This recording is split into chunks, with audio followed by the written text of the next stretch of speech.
नमस्कार, आप देख रहे हैं अपना बिहार। मैं हूं आपके साथ विभा उपाध्याय।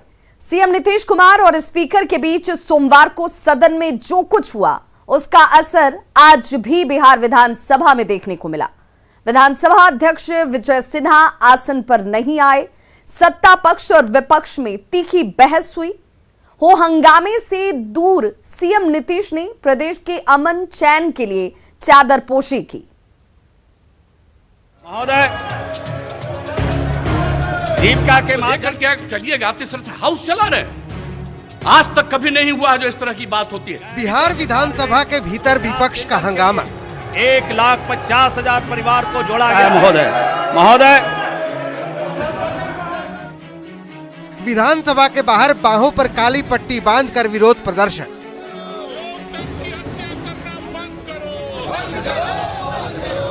और आसन पर बीजेपी विधायक प्रेम कुमार। श्री विजय शंकर दुबे जी अपना कर्तव्य वापस लेना चाहते हैं। दरअसल लखीसराय में 50 दिनों में 9 लोगों की हत्या का मसला सोमवार को सदन में गूंजा था, जिसके बाद नीतीश कुमार ने तल्ख तेवर में आसन की ओर इशारा करते हुए यहां तक कह दिया था कि संविधान का खुलेआम उल्लंघन हो रहा है और कोर्ट उस पर इंक्वायरी करके सजा देगी। आपका ये काम नहीं है। आप पूछ रहे हैं, जवाब दिया जा रहा है। अब आप कहिएगा इसको फिर करेंगे, इसका मतलब है संविधान का खुलेआम उल्लंघन कर रहे हैं। माननीय मुख्यमंत्री जी, अब सुना जाए। चलेगा, इस तरह से नहीं चलेगा। ये बिल्कुल तो आप ही बता दें, जैसे चले उसी तरह चलाएंगे। आप कौन है जो आप कह रहे हैं कि आज नहीं इसको दूसरे दिन देंगे? इस तीखी नोकझोंक को विपक्ष ने मुद्दा बना लिया है। आरजेडी विधायकों ने स्पीकर से इस पूरे मामले पर सफाई देने की मांग की, जिस पर संसदीय कार्य मंत्री ने आपत्ति जाहिर की। पूरे सरकार मुख्यमंत्री सहित का मानना है कि आसन सर्वोपरि है, इसलिए उन्होंने सिर झुका के आसन से आग्रह किया था। और महोदय आज ये लोग कह रहे हैं कि आसन पर अध्यक्ष आके सफाई दे। अध्यक्ष सफाई देता है? अध्यक्ष सफाई देगा महोदय? सदन सवाल करेगा और अध्यक्ष सफाई देगा। ये इनके संसदीय जनतंत्र का तरीका है। सोमवार को सदन में जो हुआ उसे लेकर बीजेपी विधायक विनय बिहारी के मन में भी गहरी टीस नजर आई। सवालात जो भी विधायक सदन में नहीं करेगा तो मुखियारी में करेगा, रहरी में करेगा, नहर पे करेगा। लेकिन किसी विधायक ने कुछ जवाब नहीं दिया उस पर। कल किसी ने सवाल। गलत बात है। कम से कम भारतीय जनता पार्टी के विधायकों को बोलना चाहिए था कि माननीय मुख्यमंत्री जी, आप अपने भाषा को संयमित करिए। आमतौर पर बड़े मौके पर गायब रहने वाले तेजस्वी एक बार फिर चूक गए। तेजस्वी इन दिनों सदन छोड़कर विधान परिषद चुनाव में साख बचाने में जुटे हैं। सोमवार को तेजस्वी सदन में तो नहीं थे, लेकिन मंगलवार को उन्होंने मुख्यमंत्री से माफी की मांग जरूर कर दी। लोकतंत्र के मंदिर को बचाना है और एक सही संदेश देना है तो मुख्यमंत्री जी को आज माफी मांगनी चाहिए। सदन में हो हंगामे के बीच सीएम नीतीश कुमार मनेर के दरगाह पर चादरपोशी करने पहुंचे, जहां उन्होंने अमन चैन की दुआ मांगी और प्रेम भाईचारे का संदेश दिया। लेकिन सोमवार को विधानसभा में हुए घटनाक्रम पर कोई जवाब नहीं दिया। मैं तो आप जानते ही हैं कि मैं चरण स्पर्श करता हूं, हमेशा इस बात को ध्यान रखता हूं। देश में अमन चैन के लिए बिल्कुल अमन चैन के लिए तो दुआ करते ही हैं, और देख नहीं रहे कि बिहार में किस तरह से आपस में प्रेम और भाईचारे के माहौल को बनाने के लिए हम काम करते रहे। जाहिर है सदन में बहस का ये मुद्दा अभी और गर्म होगा। पटना से न्यूज 18 के लिए आनंद अमृतराज, दानापुर से अमरजीत शर्मा और कटिहार से सुब्रत गुहा की रिपोर्ट। बिहार के लोगों को लेकर एक बार फिर से टीएमसी की सोच जुबान पर आ गई है। एक बार फिर आपत्तिजनक बयान दिया गया है, और यह बयान दिया गया है टीएमसी विधायक की तरफ से। यह बयान तब आया जब टीएमसी ने बिहारी बाबू यानी कि शत्रुघ्न सिन्हा को आसनसोल से मैदान में उतारा है। सवाल है कि यह टीएमसी डबल स्टैंडर्ड पॉलिटिक्स नहीं तो फिर क्या है? अबे बांगाल में कुछ नहीं तो जा बिहार এখানে বসে আছিস কেন? আমাদের যা আছে আমরা তাই নিয়ে সুখে দুঃখে বাঁচবো। তোদের এখানে থাকতে কে বলেছে? থাকবি এইখানে, খাবি এইখানে, আর এখানে বসে বলবি বাঙাল মে কাবা। আপনাকেও কিন্তু সোচ্চারে বলতে হবে, এক বিহারি ছ বিমারি, বিমারি চাই না, বাংলাকে বিমার মুক্ত করো। জয় বাংলা, জয় দিদি মমতা ব্যানার্জি।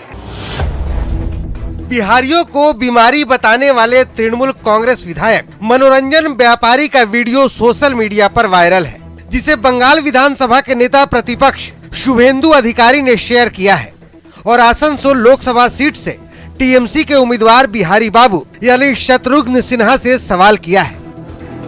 बिहारी बाबू श्री शत्रुघ्न सिन्हा जी से मेरा सवाल है कि वे अपने नए राजनीतिक सहकर्मी के इन वाहियात बयानों पर क्या सफाई देंगे जब वो आसनसोल में चुनावी प्रचार के लिए जाएंगे।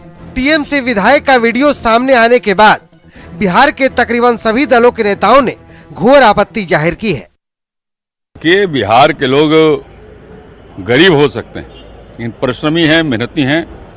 हम लोगों ने बंगाल को बनाने में महत्वपूर्ण योगदान किया है और तृणमूल कांग्रेस के विधायक का बयान, उनके नेता का बयान उनकी ओछी मानसिकता को दर्शाता है। देखिए, ये जितना भी बिहार के बाहर के लोग हैं, बिहारियों के बिना उनका काम नहीं चलता है। एजुकेशन से लेकर के मजदूर तक बिहार में क्वालिटी एजुकेशन, क्वालिटी मजदूर यहीं के होते हैं। लेकिन ये लोग मानसिक दिवालियापन का ये निशानी है कि इस तरह का बयानबाजी करके ये लोग बिहार को नीचा दिखाते हैं। ऐसे लोगों को शर्म आनी चाहिए। बिहार के नौजवान जहां भी रहे हैं, जिस क्षेत्र में रहे, नंबर 1 रहे हैं। ये कोई पहला मौका नहीं है जब टीएमसी नेताओं ने बिहारियों के लिए आपत्तिजनक टिप्पणी की है। बंगाल चुनाव के दौरान ममता बनर्जी ने कहा था, बिहार और यूपी के गुंडों का एक और महिला की हत्या कराने का प्लान है। ये लोग उत्तर प्रदेश और बिहार से लाए गुंडों से महिला की हत्या कराएंगे और दोष बंगाल पर मढ़ देंगे। इसी को कहते हैं डबल स्टैंडर्ड पॉलिटिक्स। बिहारियों को बीमारी बताने वाली पार्टी बिहारी बाबू पर आसनसोल में दांव खेल रही है, जिसका जवाब शत्रुघ्न सिन्हा को भी देना पड़ेगा। पटना से न्यूज 18 के लिए आनंद अमृतराज की रिपोर्ट। और अब बात हिजाब विवाद पर आए हाईकोर्ट के फैसले की, तो कर्नाटक हाईकोर्ट ने छात्राओं की याचिका न सिर्फ खारिज कर दी बल्कि स्कूलों की ओर से जारी यूनिफॉर्म की बाध्यता को भी जायज ठहराया है। इधर हाईकोर्ट के फैसले के खिलाफ सुप्रीम कोर्ट जाने की तैयारी की जा रही है।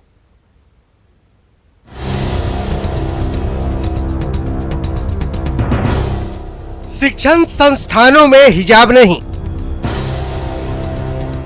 स्कूल कॉलेजों में यूनिफॉर्म सही। हाई कोर्ट में हारी, अब सुप्रीम कोर्ट की बारी। हारा हिजाब, जीता खिताब। विवाद शुरू होने के 74वें दिन आखिरकार वो फैसला आ गया जिसका न सिर्फ कर्नाटक बल्कि पूरे देश को इंतजार था। हालांकि हिजाब के समर्थकों को हाई कोर्ट का ये फैसला मंजूर नहीं। वो आगे क्या करेंगी हम आपको बताएंगे, उससे पहले ये जान लीजिए कि हाई कोर्ट ने कहा क्या है। शिक्षण संस्थाओं में यूनिफॉर्म की व्यवस्था कानूनी तौर पर जायज है और इससे संविधान में दी गई अभिव्यक्ति की स्वतंत्रता के अधिकार या निजता के स्वतंत्रता के अधिकार का उल्लंघन नहीं होता है और इससे संविधान में दी गई अभिव्यक्ति की स्वतंत्रता के अधिकार या निजता की स्वतंत्रता के अधिकार का उल्लंघन नहीं होता है।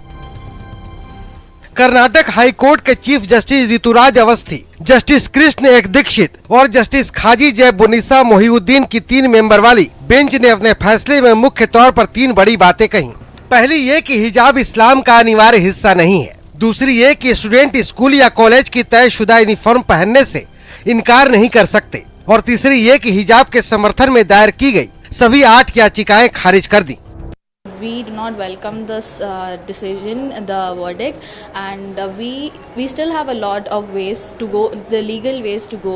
We might go to the Supreme Court to get our justice. हम शॉक है क्यों हाई कोर्ट ऐसा कह सकता है। Already Kerala high court last time और Bombay high court they clearly mentioned that essential religious practice of Islam hijab is Bombay high court और Kerala high court, लेकिन कर्नाटक हाई कोर्ट तो डिफरेंट बोल रहा है। तो इसे सुप्रीम कोर्ट में जाने के बाद इसका सही मतलब उनको रिलीफ मिलेगा। सुना आपने, हिजाब को लेकर शुरू हुई लड़ाई हाई कोर्ट के फैसले से सुलझती दिख नहीं रही। अब ये लड़ाई सुप्रीम कोर्ट में जाएगी। इस्लामिक धर्मगुरु तो एक कदम और आगे हैं। हम आपको कहेंगे कि आप अपने बच्चों को उन कॉलेजों में न भेजें जहां पर उनको बेपर्दगी सिखाई जा रही हो। आप अपने कॉलेजेस शुरू करें। अब मुसलमान कौम उसके पास बहुत 1 जनवरी से शुरू हुए इस विवाद पर चीफ जस्टिस ऋतुराज अवस्थी की अध्यक्षता वाली पीठ ने 25 फरवरी को सुनवाई पूरी कर ली थी और फैसला सुरक्षित रख लिया था। मामले की संवेदनशीलता को देखते हुए अदालत के फैसले से पहले राज्य में शांति व्यवस्था बनाए रखने के लिए पुलिस महानिदेशक ने राज्य पुलिस को चौकस रहने का आदेश दिया था। बेंगलुरु, मैसूर और बेलगामी में मंगलवार से एक सप्ताह के लिए निषेधाज्ञा लागू कर दी गई है, जबकि उडुपी से पहले ही धारा 144 लागू है। इसके अलावा उडुपी, दक्षिण कन्नड़ा, शिवमोगा और कलबुर्गी में मंगलवार को स्कूल बंद रखा गया है। Bureau report, news 18 network.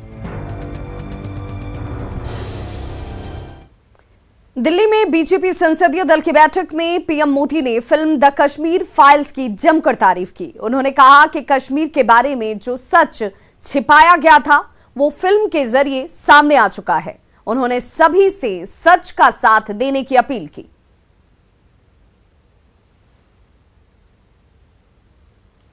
इन दिनों आपने देखा होगा कश्मीर फाइल फिल्म की चर्चा चल रही है,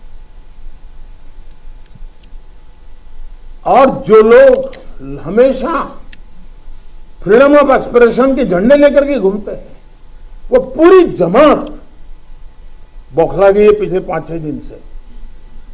और ये फिल्म का तथ्यों के आधार पर, आर्ट के आधार पर उसकी विवेचना करने के बजाय उसको डिस्क्रेडिट करने के लिए एक बड़ा मुहिम चला है। आपने देखा होगा एक पूरी इकोसिस्टम, कोई सत्य उजागर करने का साहस करे, उसको जो सत्य लगा उसने प्रस्तुत करने की कोशिश की, लेकिन उस सत्य को न समझने की तैयारी, न स्वीकारने की तैयारी है, न ही दुनिया इसको देखे इसके लिए उनकी मंजूरी है।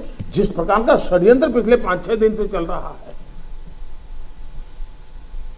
मेरा विषय कोई फिल्म नहीं है,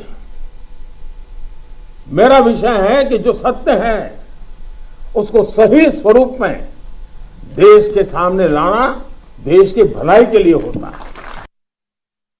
पटना के जेपी गोलंबर पर ग्राम रक्षा दल सह पुलिस मित्रों पर लाठीचार्ज किया गया। पुलिस मित्र नौकरी पक्की करने की मांग को लेकर राजभवन मार्च पर निकले हुए थे और जब पुलिस ने इन्हें रोकने की कोशिश की तो पहले धक्का मुक्की होती है और फिर पुलिस ने लाठीचार्ज कर इन्हें यहां से खदेड़ दिया।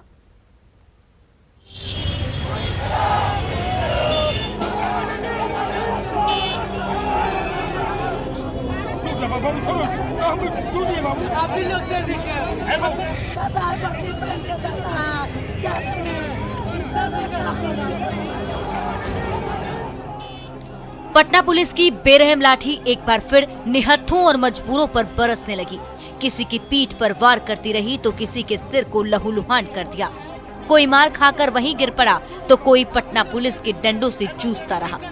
लेकिन डंडे का करारा वार इतनी बेरहमी से बरसता रहा कि देखते ही देखते भीड़ में भगदड़ मच गई।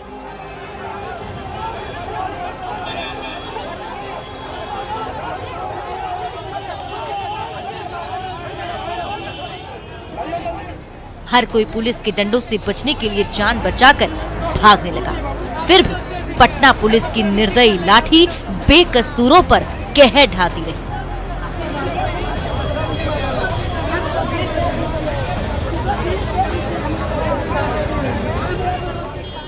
की जो मांगे हैं मानदेय एवं स्थायीकरण, पिछले दिनों भी माननीय सम्राट चौधरी जी आश्वासन दिए थे कि इस विधानसभा सत्र में आप लोगों की मांग की पूरा की जाएगी, लेकिन अभी तक हमारी मांग को पूरा नहीं की गया है, जिसके कारण आज हम जितने भी ग्राम सदस्य पुलिस मित्र हैं आज कटोरा लेकर रोड पर आ गए और यहाँ से हम लोग राजभवन तक मार्च करेंगे।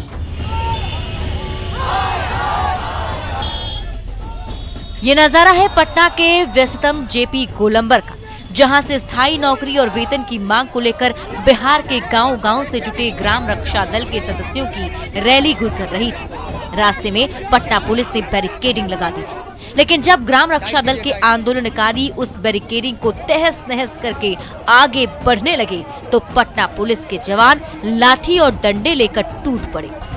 जब आंदोलनकारियों की भीड़ बेकाबू होने लगी तो खाकीधारियों का दल उन पर लाठीचार्ज करने लगा।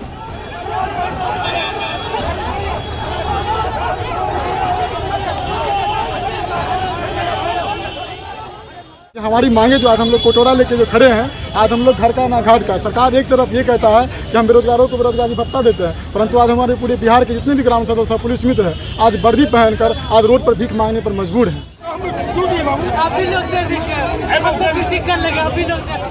पटना की सड़कों पर पुलिस की लाठी खा रहे ग्राम रक्षा दल के यही जवान बिहार पुलिस के जवानों के साथ मिलकर गांव-गांव की सुरक्षा में जान की बाजी लगा देते हैं। लेकिन जब स्थायी नौकरी और वेतन की मांग उठाते हैं तो जवाब में पुलिस की बेरहम लाठी का शिकार होना पड़ता है। संजय कुमार, न्यूज़ 18 पटना।